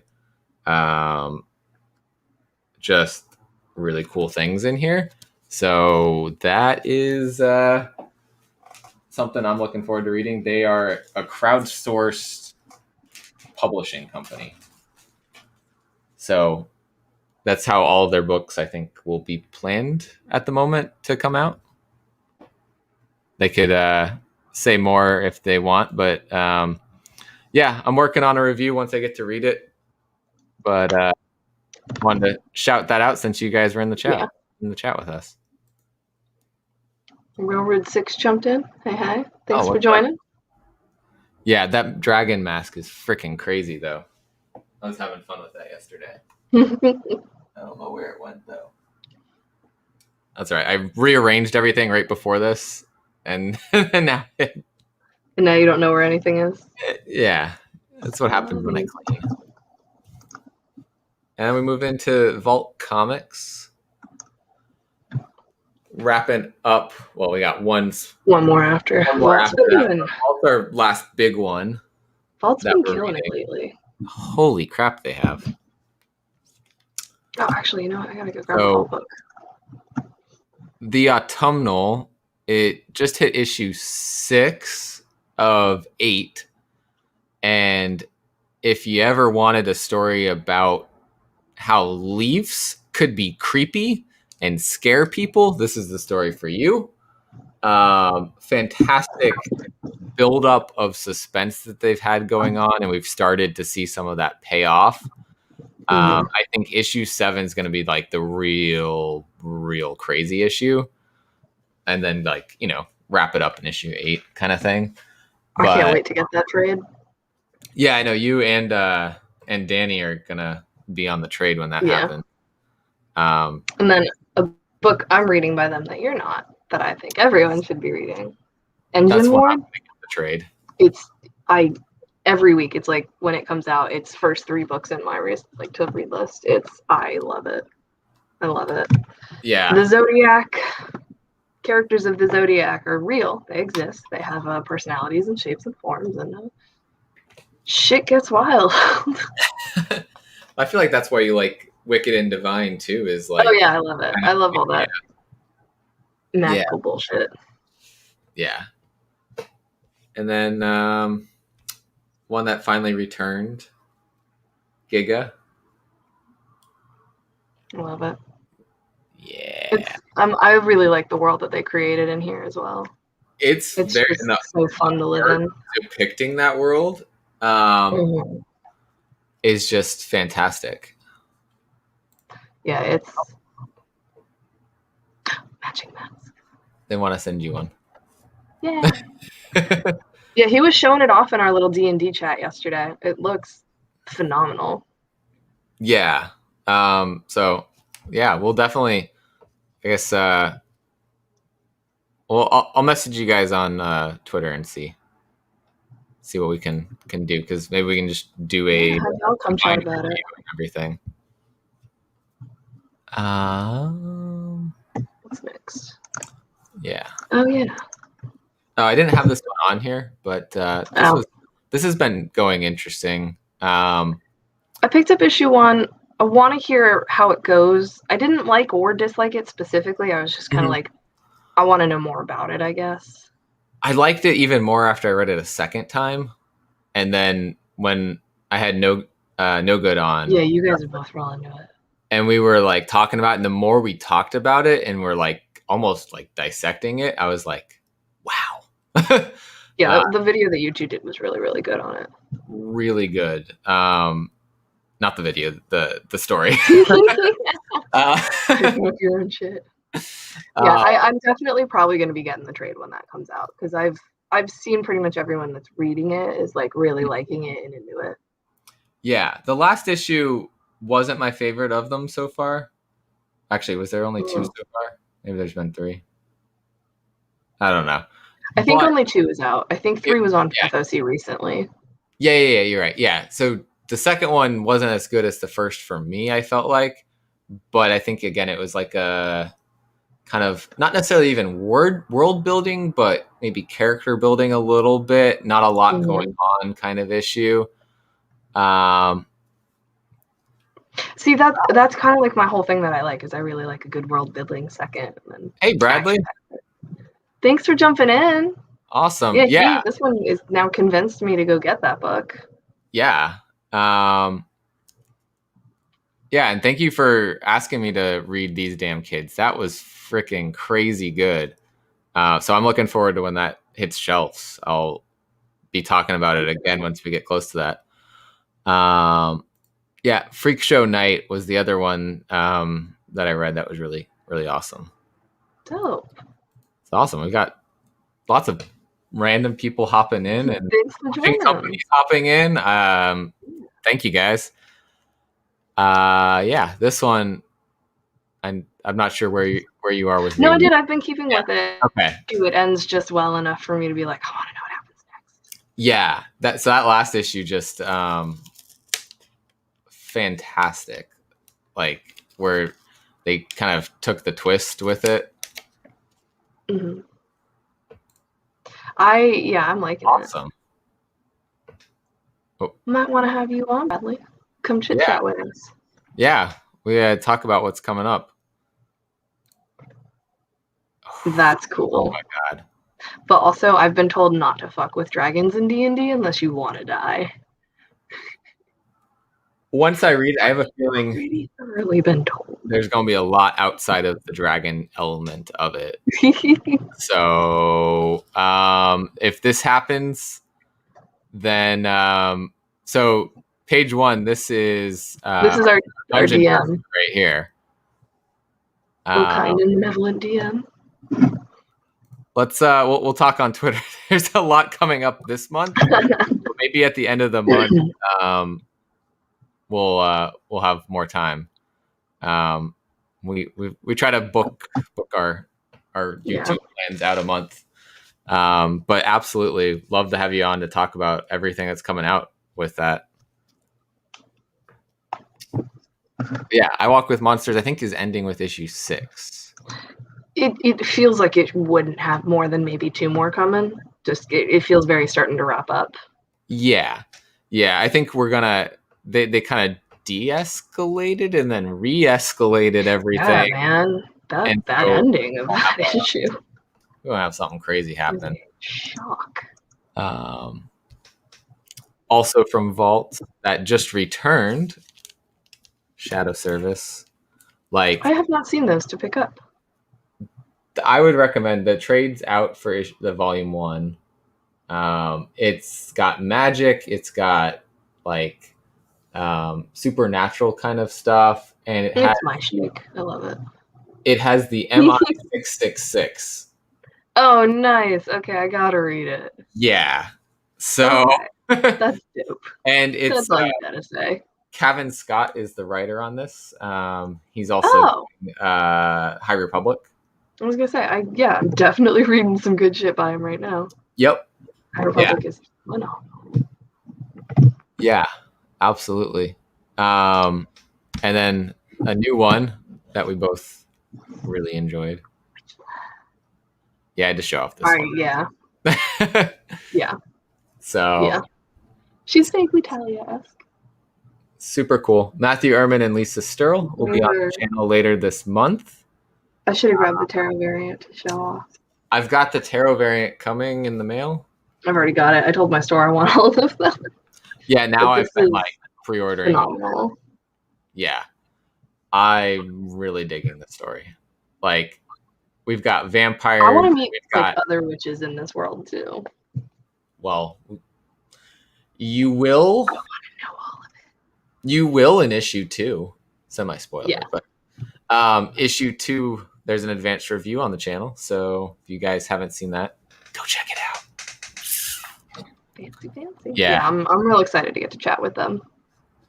Super excited. And if it keeps doing what it's doing, even if the story ends in a place, I want to see more in this world. Like a world that's kind of like, seems like vampires aren't like so like crazy of an idea.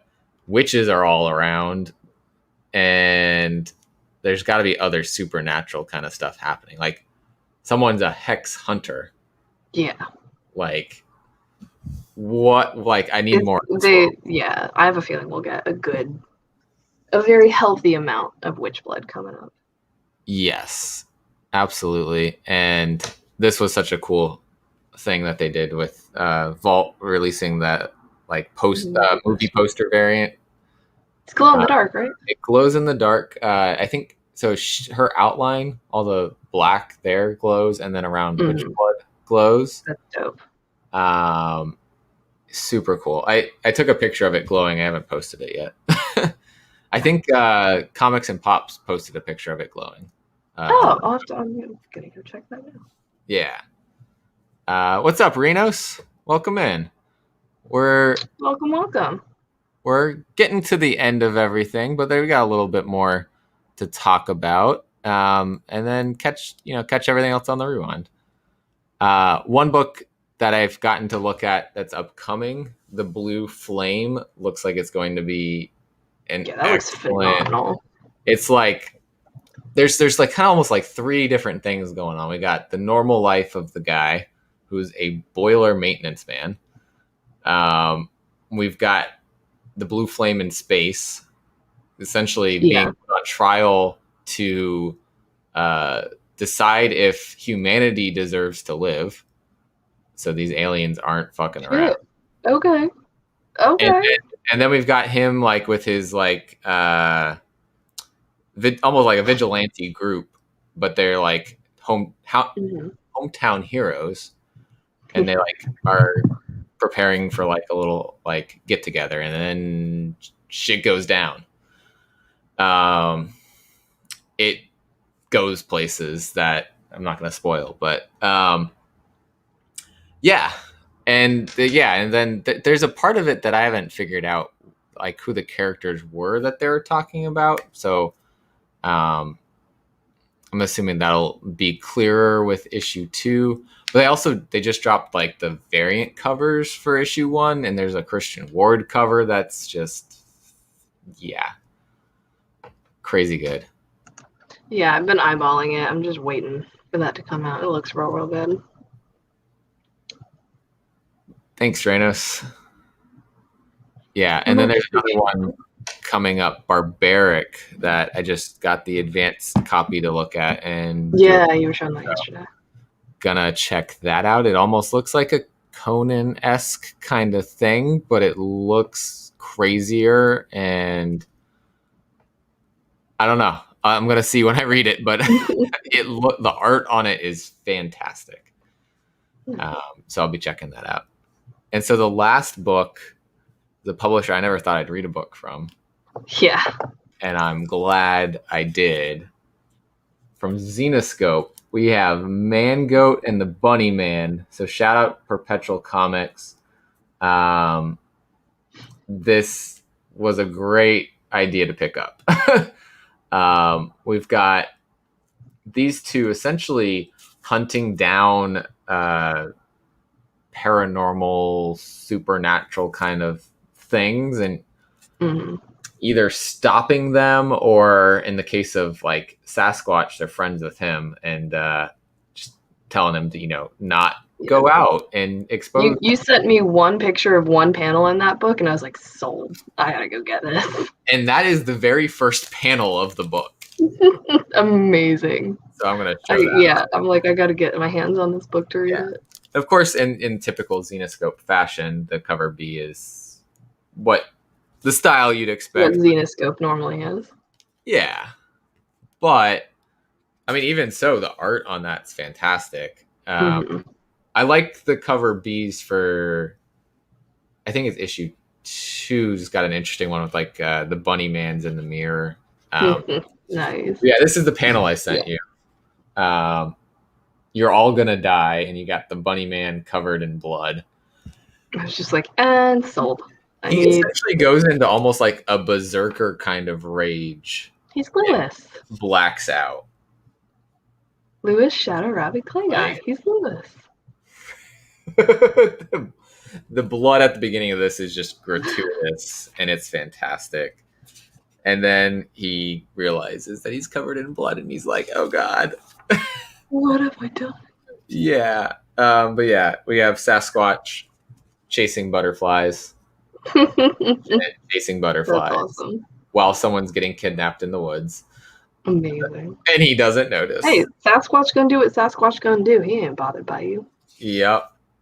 And there's a little bit of like a love story with Bunny Man going on, and a little bit of people coming to hunt down Man Goat and Bunny Man.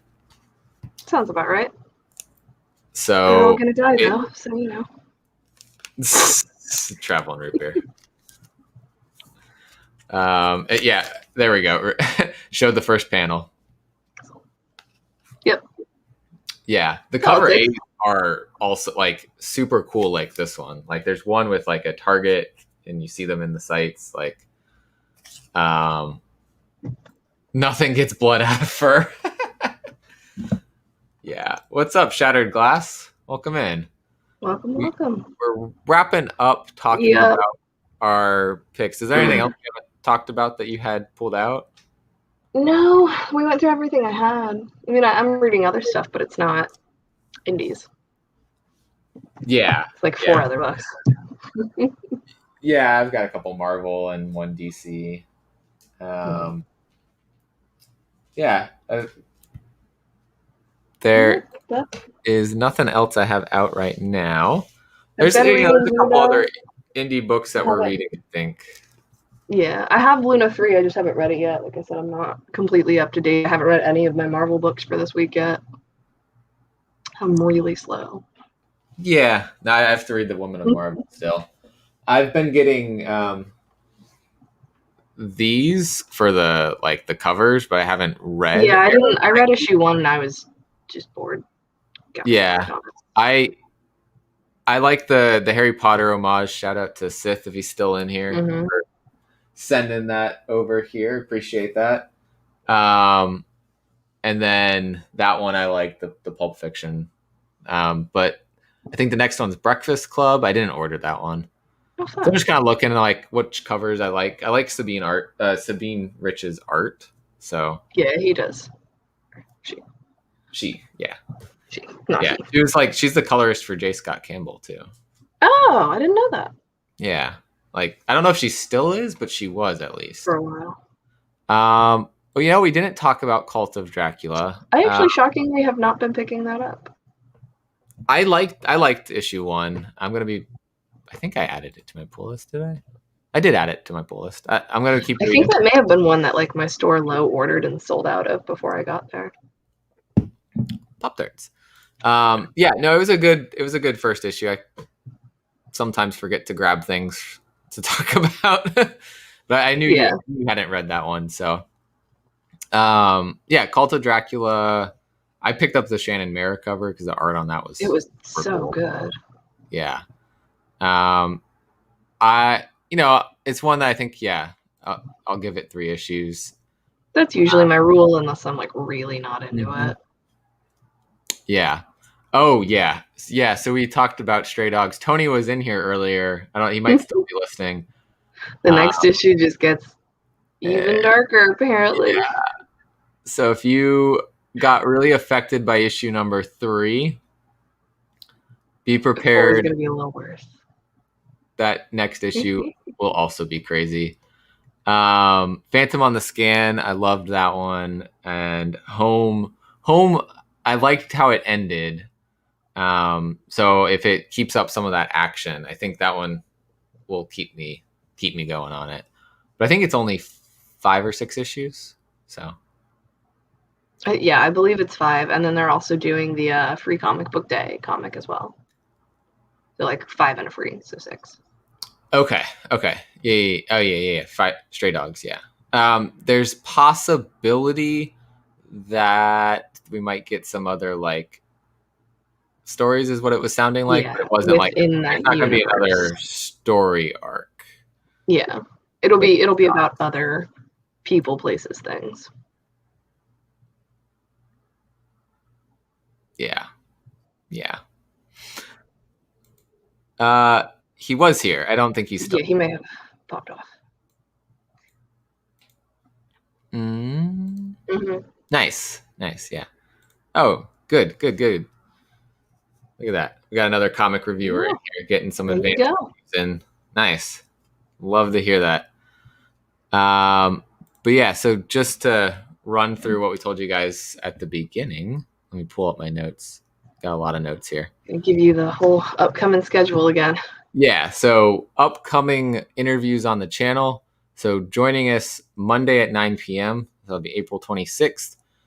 We have two more co-hosts for the show that night. We'll have Lewis Shadow Rabbit Clay Guy, and we'll have Danny, Mr. Travel and Root Beer.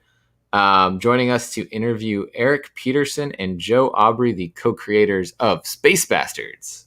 Yeah, buddy. Yeah. And then April. Yeah, I'm so excited to talk about it. And they're so excited to talk about Space Bastards because we're getting more. It's their baby. They love it. April 28th at 9 Eastern, we'll have Matt Kund and the team that is creating Dino Thrashers, which is going to be on Kickstarter. Matt Kund, if you don't know, is the editor on Paranormal Hitman. Mm-hmm. He also does the little mini backup story in Paranormal Hitman.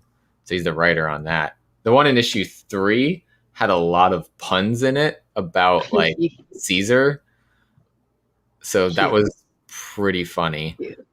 Following that, May 3rd, we will have Pat Shand on at 8 p.m. Eastern. Pat is the writer of Destiny New York from Black Mass Comics. Week later, at May 10th at 8 p.m., we will have Kevin Rodatelli and Rob Cannon, co-creators of Freak Snow and co-founders of Happy Tank Comics, the imprint of Behemoth Comics. They'll both be on. So that's I'm excited to hear more about. I'm really curious to hear how that happens. Freak Snow. Like, it sounds like there's going to be more and more arcs of Freak Snow. They're building a whole universe for it. Because this doesn't even really follow from the last arc. It's another element in the tundra. There's no tank like a happy tank. Yeah, no problem, Danny. And then May 15th, Andy Levy, the writer of Osaka Mime, a upcoming graphic novel from Behemoth Comics, will be on. I've read it. It's fantastic. I have it to read. I just haven't read it. It has sold out on distributor level. Mm-hmm. So call your shop to make sure you can reserve it. It's fantastic. He said it sold at like Image Comics graphic novel levels. So that's awesome to hear. And then May 21st, we were excited about this comic. We're bringing Matthew Herman and Lisa Earle on to talk about Witchblood. And I mean, they've done other projects together too. I have the one here. Long Lost. Oh, nice. It's also them. So I've only read issue 1. I got to find the other issues and try to read them before May 21st just to see how that is. Might have to get like a digital copy and read it. And that's everything that's scheduled. We'll be working to talk with Bradley about talking about Second Sight Publishing down in the future. I have a guy I've become friends with on Instagram, Jonathan Chance. He's got 2 stories coming out in Antarctic Press's horror comics #6. So he's going to come on probably, I'm thinking with like an FOC show, he's going to come on and talk about. Nice. Yeah, that's probably a good idea. And then he's got some other projects coming up too that he wants to talk about, but they're further down the line. And then, we're going to talk about Dragon Rage at some point. Super cool looking book. So we might get the creative team, Dave Philpott, Jimmy Race. Jimmy, I think, is the one that was in the chat talking to us from page 1. So things are coming up on the channel. 5 hours to go. No, we're going to be ending. Yeah, we're pretty close to done. In 37 minutes, Aegis Comics of Alaska is going live. So be sure to go over and hang out with them. I think they have a new video for tonight that's going to be talking about diamond and shipping and stuff. So are they doing another auction too, or just the video? I don't think they're doing an auction tonight. They were doing something, I think, I don't remember if it was today or if it's next week, that was like for their Patreon people, that was going to be like they're pulling out like random long boxes and everything was going to be $2, whether it was worth $2 or worth more than $2. So they're doing some cool things. They like to give back to the community. So that's really cool. Pretty cool. I don't think they've done a skit in a while though. So it's about they're due for another crazy skit. But yeah, they're on at 8:30 Central Time, 9:30 Eastern Time, something Alaska time. Late. And then at, what would that be, 11 p.m. Eastern Time, don't miss the Spine Ticks. Anything else that you got coming up? Nope. D&D on Tuesdays and Fridays. Yeah. Don't miss D&D Tuesdays, Fridays with Travel and Root Beer. Be in our DM. Comics Talk Weekly's there. Yep. I don't know. I don't see Lewis in the chat right now, but I was going to highlight him if he was. Lewis is there. Nola's there. I think did I just say everybody? Yeah. Dad, Lewis, Nola. You and me. Yeah. Danny? I'm just like trying to count in my head and it's not working. I always forget to include myself and I'm like, I'm missing someone. I think that's what I was doing. But yeah, next week's going to be a busy week. Yeah. Starting, I guess, so you got to do your 500 subscriber video at some point too. Oh, yeah. So probably Thursday, since it's the only day I'm not on YouTube right now. Maybe next Saturday, but Nola just told me there's like Southern Comic, he told me, and then Nola said he might go. There's like a mini like comic con-ish thing in Mississippi next weekend. So I guess it's not too far away. I have no idea the details or anything. So probably Thursday we'll do the 500 subscriber giveaway. And if you haven't already, go over to the video and drop the hashtag Sparks Comics 500 giveaway. It's in the video. It'll tell you all the details of what to do. Drop the comment and you're entered to win. One of the prizes is, I think these were behind me at some point and I moved them. Here they are.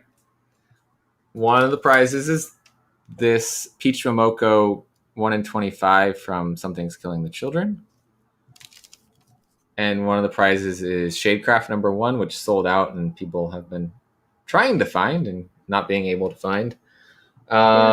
There's some unannounced prizes that maybe some people that have been in the chat are putting together, and I really appreciate them.